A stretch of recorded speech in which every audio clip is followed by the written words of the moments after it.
The sum of first n terms of an AP is given by Sn is equal to 2n square plus 3n. Find the 16th term of the AP.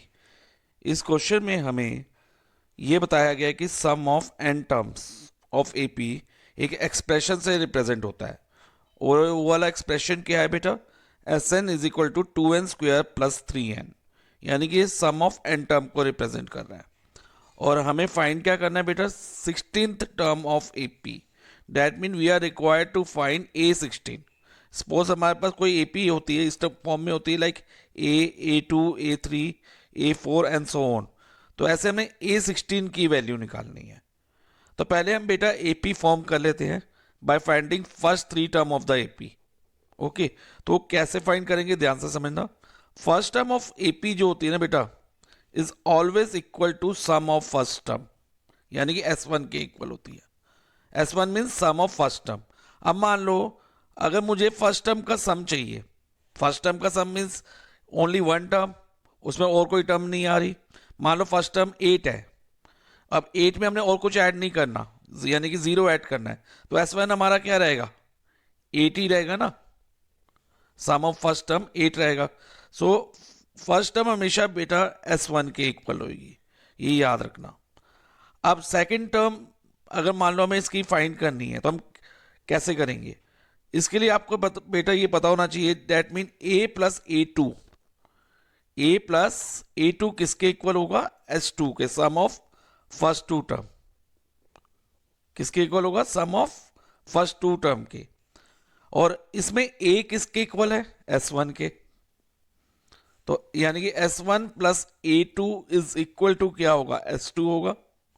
और अगर मैं A2 की value निकालना चाहूं इसमें से, तो A2 की वैल्यू क्या होगी बेटा, A2 इज इक्वल टू का S2, और जो ये LHS में S1 है इसको हम S2 के साथ शिफ्ट कर दे, तो ये प्लस S1 है, तो ये LHS से RHS में आके ये माइनस S1 बन जाएगा। यानी कि A2 क्या रहेगा बेटा हमारा, S2 minus S1। First term A is equal to S1 है, और सेकेंड टर्म यानी कि A2 S2 माइनस S1 आई। अब A3 निकालनी हो, वो कैसे निकालेंगे, उसके लिए बेटा हमें सम ऑफ फर्स्ट 3 टर्म पता होनी चाहिए, like A plus A2 plus A3, ये क्या होगा बेटा, सम ऑफ फर्स्ट 3 टर्म, यानी कि S3 होगा। अब देखो बेटा A प्लस A2 किसके इक्वल था, S2 के इक्वल था ना, तो A प्लस A2 की जगह हम S2 डाल दें, और A3 को एज इट इज लिख दो, और S3 को भी आप एज इट इज लिख दो।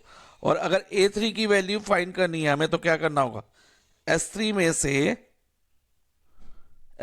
से S2 को हम माइनस कर देंगे, S3 माइनस S2, तो ये थर्ड टर्म ऑफ AP आ जाएगी।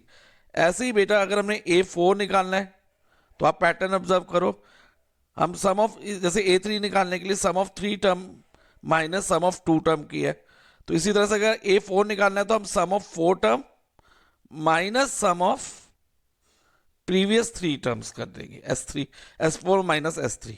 तो ऐसे हम कितनी भी टर्म्स AP की फाइंड कर सकते हैं, ठीक है। तो हम AP फॉर्म करने के लिए फर्स्ट 3 टर्म हमारे लिए इनफ होती है। ओके, तो हम फाइंड करते हैं। तो इसके लिए फर्स्ट 3 टर्म फाइंड करने के लिए बेटा हमें रिक्वायरमेंट है S1, S2 और S3 की। तो सबसे पहले हम S1, S2 और S3 फाइंड करेंगे। देखो S1 कैसे फाइंड होगा बच्चे, S1 इस जो हमारे पास ये एक्सप्रेशन दिया है, इसमें n की जगह आप 1 डाल दो, तो S1 आ जाएगा। ओके, तो सॉल्व करने पे 1 का स्क्वायर 1 हुआ, 2 मल्टीप्लाई 1 प्लस 3 मल्टीप्लाई 1, 2 मल्टीप्लाई 1 2 हो गया, और 3 मल्टीप्लाई 1 3 हो गया, 2 प्लस 3 5, ये S1 हो गया। अब S2 क्या रहेगा बेटा, 2 into 2 square plus 3 multiply by 2, so 2 multiply, तो पहले बेटा हमें स्क्वायर करना होगा इसका, 2 स्क्वायर क्या होगा 4 होगा, 2 मल्टीप्लाई 4 प्लस 3 मल्टीप्लाई 2 क्या होगा 6 होगा। सो बेटा 2 इंटू 4 हमारा 8 हो जाएगा, और प्लस 6 करेंगे, 8 प्लस 6 कितना हो गया, 14 हो गया। तो S2 हमारा 14 आ गया। अब नेक्स्ट S3, S3 के लिए बेटा n की जगह आप 3 डाल दोगे, यानी कि 2, इधर n स्क्वायर है तो यहाँ 3 स्क्वायर हो जाएगा। ओके, 3 स्क्वायर हो गया, प्लस अगेन 3n है तो n की जगह इधर क्या रखना है, 3 रखना है, तो 3 into 3। On solving 2 into 3 square 9 होता है बेटा, 3 इंटू 3, और इधर भी 3 मल्टीप्लाई 3 9 हो जाएगा, is equal to 2 multiply by 9 18, 18 plus 9 27 आ गया हमारा। तो हमने S1, S2 और S3 फाइंड कर लिया। अब हमें first 3 terms of AP find करनी है ताकि हमारी एपी फॉर्म हो जाए। तो फर्स्ट टर्म मैंने आपको अभी बताया किसके इक्वल होगा, A is equal to S1, और S1 हमने क्या फाइंड करा है बच्चे, 5, तो A हमारा 5 आ गया। और A2 क्या होगा, A2 होगा S2 माइनस S1, ये मैं बता चुका हूं कैसे आया बेटा, S2 माइनस S1। अब S2 कितना है, देखो बच्चे 14, और S1 5, 14 minus 5 is equal to 9। तो सेकेंड टर्म ऑफ एपी 9 हो गई, फर्स्ट टर्म 5, सेकेंड टर्म 9, और third term S3 minus S2 करेंगे A3 के लिए, यानी कि S3 हमने क्या फाइंड किया बेटा, 27, 27 माइनस S2 14 है, और 27 माइनस 14 इज इक्वल टू 13। तो थर्ड टर्म क्या आ गई इस एपी की, 13। सो एपी क्या फॉर्म हुई, 5, 9, 13, और ऐसे ही अगर हम चाहे तो A4 भी निकाल सकते हैं, और अनलिमिटेड टर्म इस तरह से हम निकाल सकते हैं। तो डैश डैश डैश, तो ये चलता रहेगा। तो एपी तो फॉर्म हो गई, बट हमें क्या फाइंड करना था बेटा, 16 टर्म ऑफ एपी। अब 16 टर्म ऑफ एपी के लिए हम फॉर्मूला यूज करेंगे nth टर्म का, यानी कि an का। nth टर्म ऑफ एपी का फॉर्मूला क्या है, a plus n minus 1d।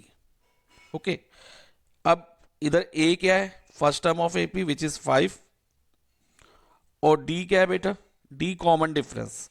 Common difference means जो दो कंसेक्यूटिव टर्म्स है, कंसेक्यूटिव टर्म में जो टर्म्स लगातार आ रही है, उसमें से आगे वाली टर्म में से प्रीवियस टर्म माइनस करनी है।